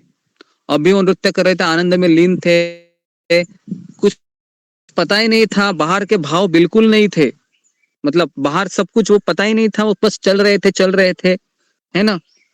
तो मन उनका हंस रहा था। आखिरकार उन्होंने अपनी हंसी और दिशा बदलने के पीछे का रहस्य उजागर किया। उन्होंने कहा, मैं अभी नीलाचल पुरी जा रहा हूं, क्योंकि भगवान जगन्नाथ जी मेरे सपने में आए और भगवान जगन्नाथ जी ने मुझसे कहा, तुम्हें तुरंत पुरी आना चाहिए। भगवान की योजना जानकर भक्तों को राहत मिली। क्यों क्यों राहत मिली है? क्योंकि ये कहां पर भी जाते थे, किधर भी घुसते थे, पता ही नहीं चलता था। इनके पीछे हमको जाना है, क्योंकि ये हमारे स्वामी है, ये मेरे भगवान है, इनको छोड़कर भी तो नहीं जा सकते। तो आखिरकार जब महाप्रभु ने कहा कि मैं पूरी जा रहा हूं, तब सारे भक्तों को लगा एटलीस्ट भगवान ने कोई निर्णय तो ले लिया। तो भगवान के मन के अंतरंग भाव कोई नहीं जान सकता था, केवल उनकी दया से ही उनकी आंतरिक इच्छाओं को जान सकते थे। कोई समझ सकता है कि भगवान पहले वक्रेश्वर क्यों जा रहे थे, फिर आखिर क्यों नहीं गए। ऐसा प्रतीत हो गया है कि भगवान अपनी उपस्थिति से राधा के लिए भ्रामक तरीके से, है ना, उस भाव में चले गए। राधा रानी के पास जाने का और कोई कारण नहीं था। तो भगवान अब कुछ दूरी पर स्थित गंगा की ओर चल पड़े और वो हमेशा भगवान के प्रेम के आनंद में डूबे रहते थे। जिस तरह से एक नशेला व्यक्ति रहता है, दारू में डूबा रहता है, उसको सूझबूझ नहीं होती है, उसी तरह से ये एक नशा है। हम चाहते कि नशा हमको प्राप्त हो, ताकि संसार की किसी भी चीज का, किसी भी समस्या का मेरे ऊपर असर ना हो। चाहते कि नहीं? कितने लोग चाहते हैं कि ऐसे ही प्रेम में हम डूबे रहे, बस सुबह से लेके रात तक कुछ पता ही ना चले क्या हो रहा है। सब लोग चाहते हैं ऐसे। हर कोई चाहता होगा कि मेरे आंखों से भगवान के लिए आंसू बहते रहे, एक मेरे शरीर पे एक रोमांच हमेशा उत्पन्न हो, और इतने सुंदर भाव मेरे भीतर प्रकट हो कि ऐसा लगे कि वो भाव कभी मेरे भीतर से जाए ही ना, बस उसी याद में मैं हमेशा खोई रहूं, और ऐसे ही मेरे दिन निकल पड़े और फिर एक दिन मैं भगवान को प्राप्त हूँ, है कि नहीं? लेकिन ये भाव कभी आएंगे? तो जब हम भगवान के नाम का जप करेंगे ध्यानपूर्वक और अपराध नहीं करेंगे, तो फिर ये भाव आएंगे। तो इस तरीके से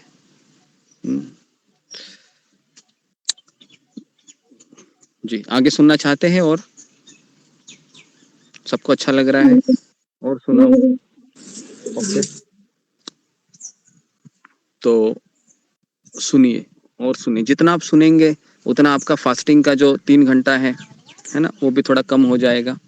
फिर हम तुरंत आपको अभिषेक के लिए ले जाएंगे, है ना। फिर आप 6 बजे अभिषेक देखिए आंखों से, उसके लिए आप रिचार्ज मारिए एक्स्ट्रा, है ना, ताकि आप देख सके। और भी चीजें दिखाऊंगा, पता नहीं।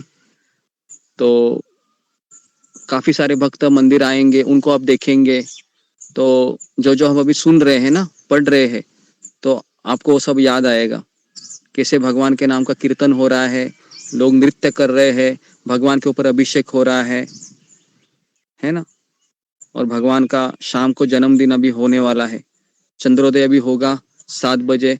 और जब आप चंद्र को देखोगे तो आप गौर सुंदर को याद कीजिए कि भगवान आखिर प्रकट हो गए, है ना।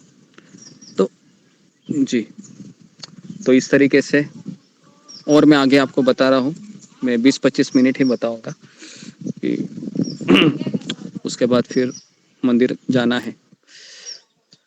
तो इस तरीके से भगवान ने फैसला लिया, मुझे जगन्नाथपुरी जाना है अभी। तो भगवान कुछ दूरी पर स्थित गंगा की ओर चल पड़े और भगवान आनंद में डूब रहे थे और किसी ने कृष्ण का नाम नहीं जपा, कृष्ण कीर्तन उसके लिए पराया था।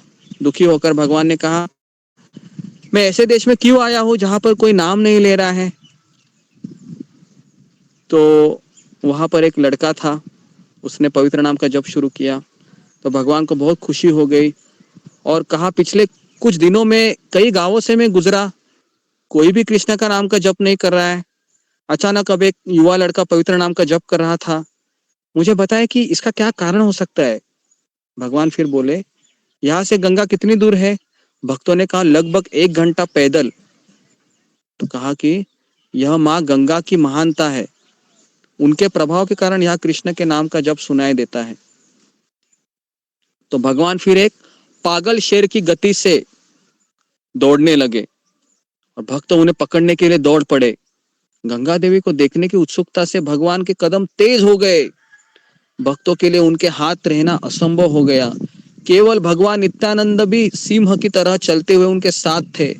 वे शाम को जल्दी ही गंगा देवी के तट पर पहुंच गए और फिर भगवान चैतन्य और भगवान नित्यानंद ने उस जल में प्रवेश किया और खुद को अच्छी तरह से स्नान कराया और फिर गंगा की स्तुति करने लगे। उन्होंने उस शीतल जल को पिया और उसे प्रणाम किया। भगवान ने कहा, हे गंगा देवी, आपका जल भगवान के प्रेम का अमृत है। भगवान शिव भी आपके बारे में परिचित है। आप में ऐसी शक्ति है कि आपके नाम का उच्चारण मात्र ही भगवान की भक्ति का आस्वादन प्राप्त होता है। तो इस तरीके से गंगा जी की स्तुति करने लगे और जैसे ही भगवान ने गंगा देवी की इस प्रकार महिमा की तो गंगा देवी वहां पर प्रकट हो गई। गंगा देवी वहां पर लज्जित होकर कह रही थी कि हे स्वामी, मुझे आशीर्वाद दीजिए ताकि मैं सेवा करती रहूं। उस रात भगवान और नित्यानंद प्रभु एक धर्मात्मा ब्राह्मण के घर रुक गए। अगले दिन बाकी भक्त पहुंचे, क्योंकि कैसे लोग भगवान इतने तेजी से जाते थे कि गायब भी हो जाते थे। तो अगले दिन फिर भक्तों ने देखा, अरे एटलीस्ट तो नीलाचल की ओर, पुरी की ओर वो बढ़ रहे थे। भगवान चैतन्य ने नित्यानंद प्रभु से कहा, हे मेरे प्रिय उदार प्रभु नित्यानंद, आपको तुरंत अभी नवद्वीप के लिए प्रस्थान करना चाहिए, क्योंकि मेरा दिल ऐसा करता है कि श्रीवास पंडित और मेरे अन्य भक्त मेरे प्रस्थान कारण बहुत पीड़ित है। आपको उनके दर्द को कम करना होगा, आप चले जाइए, आप मेरे साथ मत रुकिए। तो भगवान चैतन्य महाप्रभु नित्यानंद प्रभु को कहते हैं कि आप चले जाइए, क्योंकि मेरे बिना वो कैसे जीवित रहेंगे, रो रहे होंगे वो। तो नीलाचल के जाने के रास्ते में अद्वैत आचार्य के घर शांतिपुर में उनका इंतजार करूंगा मैं। उनको संदेश दे दो तुम, आप उन्हें तुरंत वहां पर ले चलो। मैं हरिदास को देखने के लिए फुलिया जा रहा हूँ। नित्यानंद प्रभु को विदा करके भगवान चैतन्य फिर फुलिया गांव की ओर चल पड़े, जो पश्चिम बंगाल में है फुलिया। भगवान चैतन्य से उनका आदेश प्राप्त करने के बाद नित्यानंद प्रभु ने हर्षित होकर फुलिया की यात्रा की और भगवान एक गड़गड़ाहट की तरह, चमकते हुए बिजली की तरह दौड़ रहे थे। अब वह लगभग एक पागल हाथी की तरह यात्रा करने लगे। उनके आसपास की हर चीज को वह बेखबर, है ना, कोई नियम नहीं, कुछ नहीं। और फिर कुछ देर के लिए उनको एक कदम्ब का पेड़ दिखाई दिया।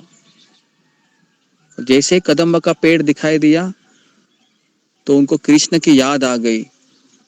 वह अपने शरीर को 3 स्थानों पर झुकाकर बांसुरी बजाने लगे।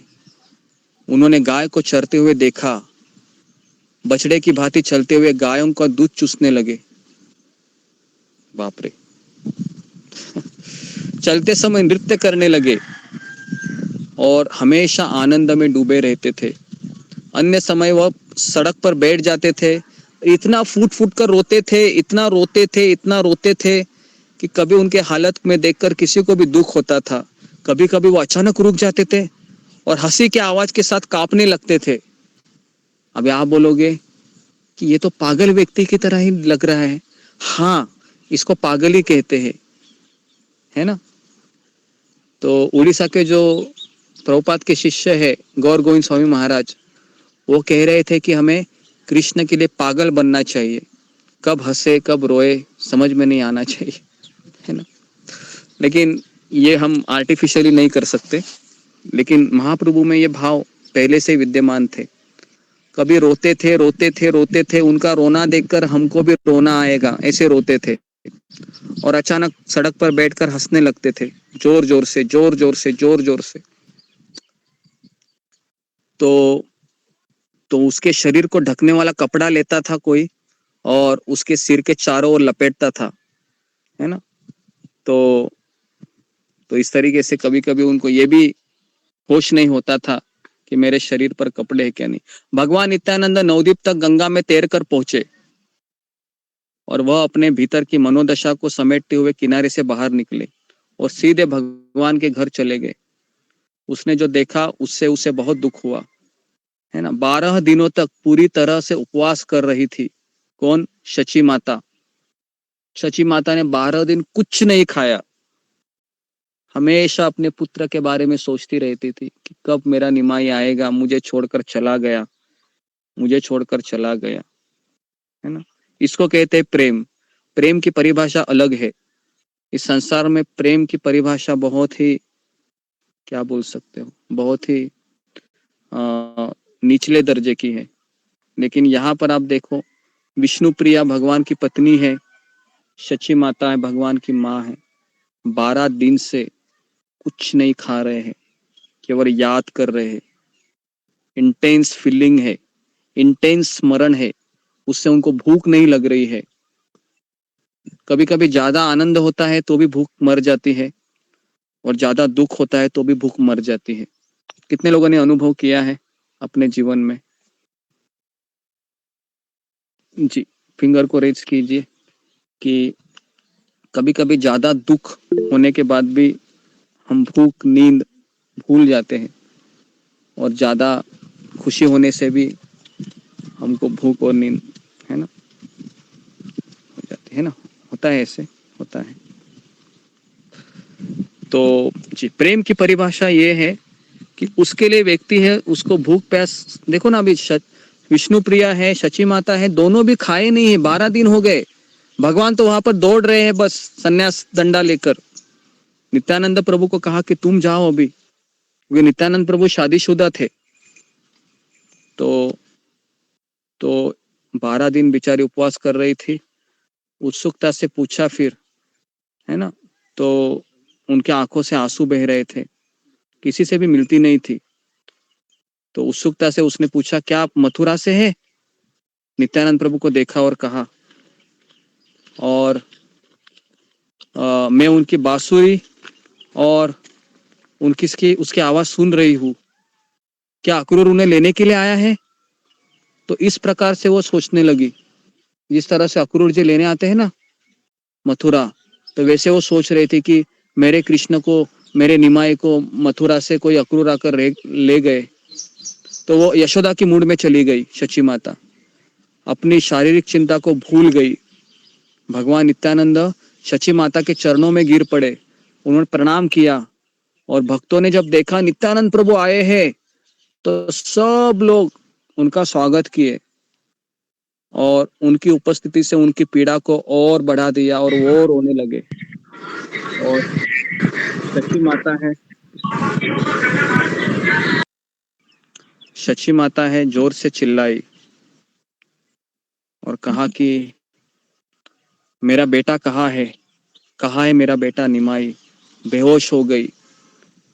भक्तों को अपनी हृदय में नई भावनाओं का ज्वर उमड़ता हुआ महसूस हुआ। उन्होंने नित्यानंद को जोर से गले लगाया और आंसुओं से उनका अभिषेक किया, और उन्होंने कहा कि आपको तुरंत अभी जाना चाहिए, अद्वैताचार्य के घर में अद्वैताचार्य आपका इंतजार कर रहे होंगे, मैं आपको वहां ले जाने के लिए यहाँ आया हूँ, चलिए आप मेरे साथ। तो भक्त है वो भगवान की याद करते करते दुबले और कमजोर हो गए थे, किसी ने कुछ खाया नहीं। तो लेकिन नित्यानंद प्रभु को देखकर उनको नया जीवन प्राप्त हुआ, प्रसन्न थे, जोर जोर से कीर्तन कर रहे थे। जिस दिन से 12 दिन निमाई ने संन्यास लेने के लिए अपना घर छोड़ा, शची माता ने न भोजन खाया न पानी पिया। तो इस तरीके से नित्यानंद प्रभु है, वह कहा कि मैं आपको कृष्ण के बारे में क्या ज्ञान दे सकता हूँ। तो फिर नित्यानंद प्रभु है,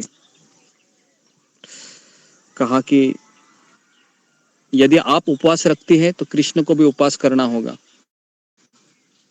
हे माँ कृपया जाओ, सभी भक्तों के लिए खाना बनाओ, यह कृष्ण की भक्ति है।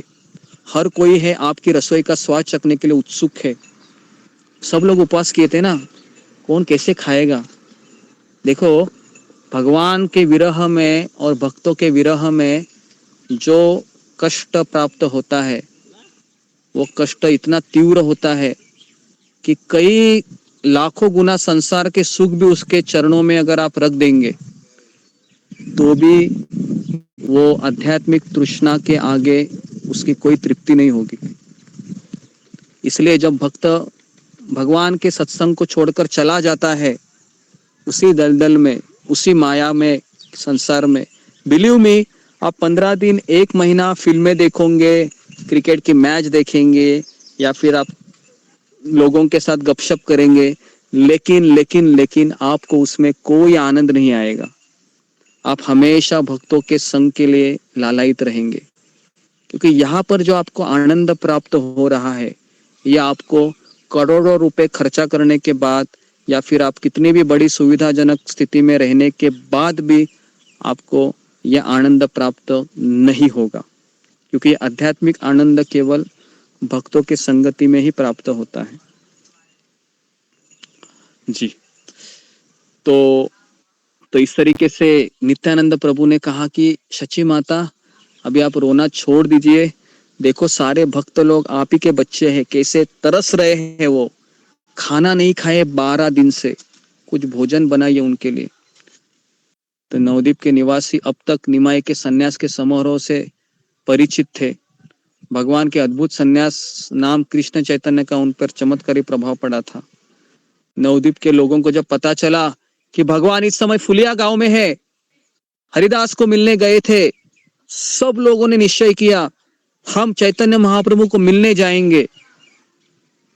ये जो प्रवचन जो मैं आपको बता रहा हूं ना, ये प्रवचन राधानाथ स्वामी महाराज ने दिया है सन्यास लीला के ऊपर, और ये 2.5 घंटा का प्रवचन है, महाराज ने दिया है। और ये 2.5 घंटा प्रवचन में जहाज में सुना करता था। इतना सुंदर महाराज उसमें बताते हैं, इतना सुंदर बताते हैं, है ना। तो इसकी कोई गिनती नहीं है, तो मैं केवल उसको याद कर रहा हूं। तो जब फुलिया में जब, है ना, जब सबको पता चला कि महाप्रभु फुलिया गया है, बहुत खुश हुए और सब ने दर्शन करने का फैसला किया। बूढ़े, जवान, पुरुष, महिलाएं, बच्चे सभी खुशी से चिल्लाते हुए फुलिया के पास पहुंचने का उन्होंने निश्चय किया। तो कहा कि हम फुलिया जाएंगे, भगवान से मिलेंगे, उनके चरणों में गिरेंगे, उनसे माफी मांगेंगे, कहेंगे कि हमारे सारे अपराध दूर करो। तो हजारों की संख्या में लोग घाट पर उमड़ पड़े। जब नाविक ने देखा इतने सारे लोग आए हैं, तो वो भी असमंजस में पड़ गया। हर कोई सबसे पहले आना चाहता था। तो बीच में गंगा नदी पड़ती थी, तो गंगा को कैसे अभी पार किए। तो सब लोगों ने अत्यधिक भरी हुई नदी पर पार करने का जोखिम नहीं उठा सकते थे। कई लोगों ने नदी पार करने के लिए अपना साधन ढूंढ लिया। कुछ लोग छोटी नाव में गए, दूसरों ने खुद को उल्टे मिट्टी के पानी के बर्तनों के साथ बांध लिया, जिससे वह आसानी से तैरने लगे।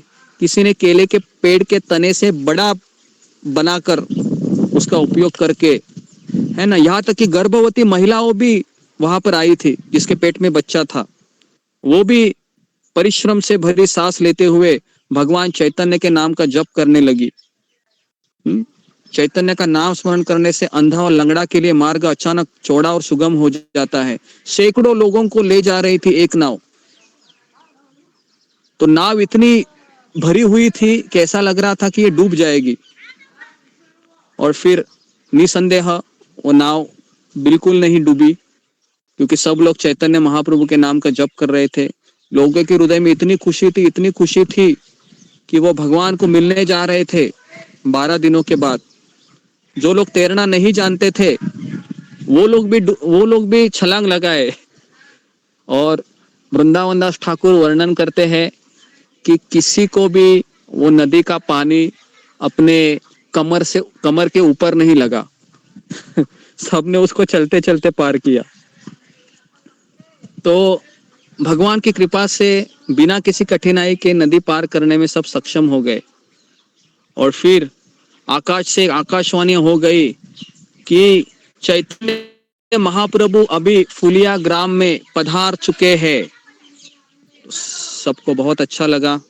सब लोग जोर जोर से हरि हरि का जप करते हुए फुलिया ग्राम पर पहुंचे। और फिर वहां पर एक अद्भुत एक ध्वनि भगवान तक पहुंची। उनका स्वागत करने के लिए सब लोग बाहर आ गए। लोगों ने देखा, सबने अपनी सांसें रोकी थी। एक सन्यासी के रूप में उनका उत्कृष्ट रूप और उनका असाधारण सुंदर चेहरा, जो लाखों चंद्रमाओं से भी सुंदर लग रहा था। लेकिन सब लोग उनको देखने के लिए सोच रहे थे कि कहाँ पर है, कहाँ पर है, कहाँ पर है। तो सभी ने जब भगवान को देखा तो सब लोगों के आंखों से आंसू बहने लगे, गालों के परमानंद के आंसू बहने लगे। हर कोई अब प्रणाम करने के लिए जमीन पर गिर रहा था। लोग भगवान के प्रति सम्मान दिखाने में उत्साह में एक दूसरे के ऊपर गिर पड़े। यदि जमीन पर कांटे हो तो भी किसी ने परवाह नहीं की। उन्होंने अपने हाथ उठाए और भगवान से उनकी सुरक्षा के लिए प्रार्थना की। हमें बचाइए, हमें बचाइए। फुलिया गांव अब लाखों लोगों से भरा हुआ था। लाखों लोग आए थे नवद्वीप से भगवान को मिलने के लिए। आप सोच सकते हो, इमेजिन कीजिए कैसी नाव वो फुल हुई होगी, है ना। पूरी नाव, कैसे लोग, है ना, गए होंगे नदी को पार करके। तो ऐसी उत्कंठा होनी चाहिए हमें, है ना। तो एक बार किसी ने प्रभुपाद से प्रश्न पूछा कि हम भगवत धाम कभी जाएंगे। जब ऐसी उत्कंठा होगी हमारे में, है ना, तब हम भगवत धाम जा सकते। ये उत्कंठा कैसे आएगी? ये उत्कंठा हमें भगवान के भक्तों की, गुरु की सेवा करके प्राप्त होती है। तो ये उत्कंठा हमको कहीं पर मिलती नहीं है, और इसी उत्कंठा के लिए हम भगवान से आज प्रार्थना करेंगे। तो 4:30 बजे है। तो कल मैं इसके ऊपर का आपको, है ना, फुलिया ग्राम के बाद क्या होता है वो मैं आपको कल बताऊंगा, है ना। कल सुबह के क्लास से हम शुरू करेंगे। तो यहाँ पर 4:30 बजे है। तो कैसा लग रहा है आपको लीला को सुनकर? अच्छा लग रहा है? बहुत अच्छा लग रहा है गुरुजी। बहुत अच्छा लग रहा है गुरु जी। बहुत ही भालो लागे। बहुत अच्छा लग रहा है बहुत गुरु अच्छा जी। लग रहा है बहुत अच्छा लग बहुत रहा ही है अच्छा। अच्छा लग रहा है हरे गुरु कृष्ण, जी। बहुत अच्छा लग रहा है। बहुत अच्छा लगा गुरु जी। ओके। तो ये जो, बहुत अच्छा लग रहा है गुरु जी। बहुत हरे धन्यवाद कृष्ण। गुरुजी। बहुत अच्छा लग रहा है। धन्यवाद। तो जी, तो हमें भी कुछ इस तरह से करना चाहिए, है ना। जब पता है यात्रा आ रही है, भक्तों से मिलना है, ये उत्कंठा नहीं आएगी तो कैसे होगा? ये उत्कंठा ही तो हमें भगवान के पास बुलाने के लिए मजबूर करेगी, है ना। तो ये उत्कंठा हम जब चैतन्य लीला में देखते हैं, उनको जब पता चला भगवान फुलिया आ रहे हैं, ये नहीं सोचा कि घर में कैसे होगा, क्या होगा, वो होगा, ऐसा होगा, ऐसा होगा, कुछ नहीं। बस भगवान को मिलना है, बस मिल के ही रहेंगे, कुछ भी हो जाए, है ना। तो वृंदावन दास ठाकुर ने उसमें ये वर्णन नहीं किया है कि घर में पूछकर आए, नहीं पूछकर आए, क्योंकि सबको जाना था। इवन गर्भवती महिला भी भगवान से मिलने के लिए बहुत लालायित थी, क्योंकि इनका भगवान के साथ एक कनेक्शन था, भगवान से प्रेम करते थे, है ना। और ये प्रेम है, यह किसी भौतिक सुविधा असुविधा को के ऊपर आधारित नहीं होता है। ये केवल बस एक मिलने की चाहत होती है, और उससे ये प्रकट होता है। और यही भाव हम चैतन्य लीला में देखते हैं। ये तो मैंने एक पास टाइम देखा फुलिया का, हालांकि मैं इतना अच्छी तरीके से नहीं बता पा रहा हूँ, लेकिन जब राधानाथ स्वामी महाराज बताते हैं, हाँ हाँ हाँ, ऐसा लगता है कि बस सुनता ही रहो, सुनता ही रहो। हालांकि वो इंग्लिश में बोलते हैं, लेकिन वो भाव उसमें सारे डालते हैं, इमोशन सारे डालते हैं। तो मैं यहाँ पर कोशिश कर रहा हूँ कि उन भावों को जो मैंने मेरे गुरु से सुना था, वह आपको बता सकूं। कुछ कुछ हद तक आपको लग रहा होगा कि ऐसा ही कुछ वो दृश्य भी आपको आंखों के सामने प्रतीत होता होगा। ऐसा होता है गंगा के किनारे बहुत जी सारे लोग, गुरुजी। लाखों लोग आए हैं और नाव वहां पर खड़ी है। कोई लोग नाव में बैठे हैं, खचाखच नाव भरी हुई है। सब लोगों के आंखों में वो चाहत है कि महाप्रभु को देखना है, मिलना है ना। तो दृश्य हमारे सामने खड़ा होना चाहिए। ओके, ठीक है। तो समय हो गया है, अभी मेरा भी हालत थोड़ा खराब होते रहा है। 3 घंटा है, मैं भी कुछ पिया नहीं, खाया नहीं, अभी भी 3 घंटा है, तो मुझे भी तैयारी करनी पड़ेगी। आप भी थोड़ा सा भगवान के लिए कुछ बनाइए, कीर्तन कीजिए, है ना। और बराबर 6 बजे हम वापस मिलेंगे। 6 बजे अभिषेक शुरू होगा, तो 6 बजे आप वापस लॉगिन कीजिए सारे भक्त। ये मत सोचिए कि कैसे मैं लॉगिन, नहीं, आप करिए, अभिषेक देखिए, भगवान को देखिए, नित्यानंद प्रभु गौरांग महाप्रभु को देखिए अभिषेक होते हुए, कीर्तन देखिए, सारे भक्तों के आवाज सुनिए, है ना। तो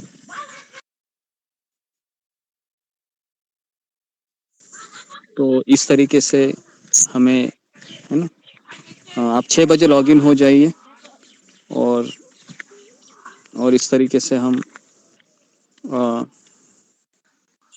गौर पूर्णिमा को बहुत अच्छे से,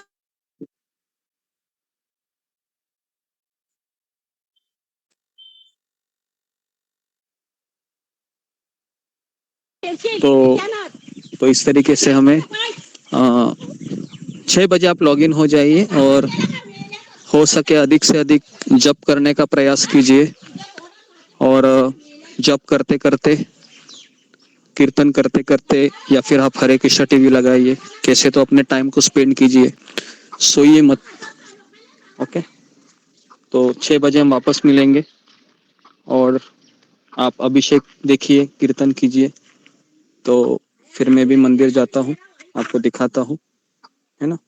तो जिन भक्तों ने सेवा की उनके लिए धन्यवाद मंदिर की तरफ से, तो का बहुत बहुत धन्यवाद। तो आज हमने पिछले कई दिनों से हम गौरांग महाप्रभु की लीलाओं को हम सुन रहे हैं, आपको सुना रहे हैं।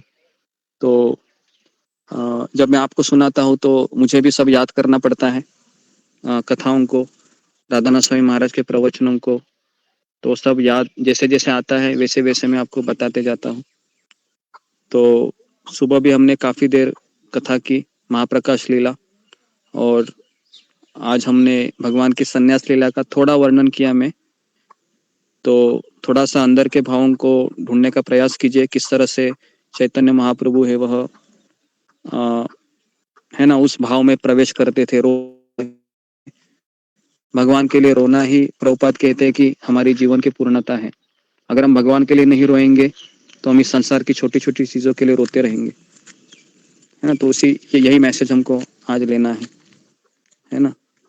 तो इसी के साथ हम इसको विराम देते हैं, आज की कथा को। तो कल हम वापस शुरू करेंगे चैतन्य लीला को। तो आप सबका बहुत बहुत धन्यवाद कि आप सुन रहे हैं, समझ रहे हैं, उपवास कर रहे हैं। तो ये कोई साधारण बात नहीं है। आप सब लोग ऑनलाइन सुन रहे हैं, अनुभव भी कर रहे हैं, समझ भी रहे हैं, और वो आपके भीतर भी, हृदय के भीतर भी वो प्रवेश कर रही है ना। कितना डिस्टेंस है हम आप में और मेरे में, लेकिन फिर भी भगवान के भक्तों के शब्द है जो काफ़ी प्रभावी होते हैं। तो इसलिए हमें वो अनुभूति प्राप्त हो रही है। ठीक है, तो यहाँ पर मैं रुकता हूँ। आप सबका बहुत बहुत धन्यवाद। श्रील प्रभुपाद की जय, राधानाथ महाराज की जय, गौरांग महाप्रभु की जय जय। श्री पाठ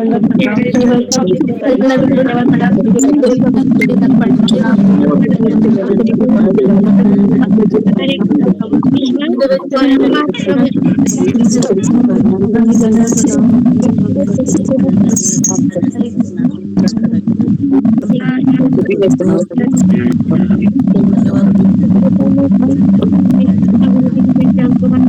महाप्रभु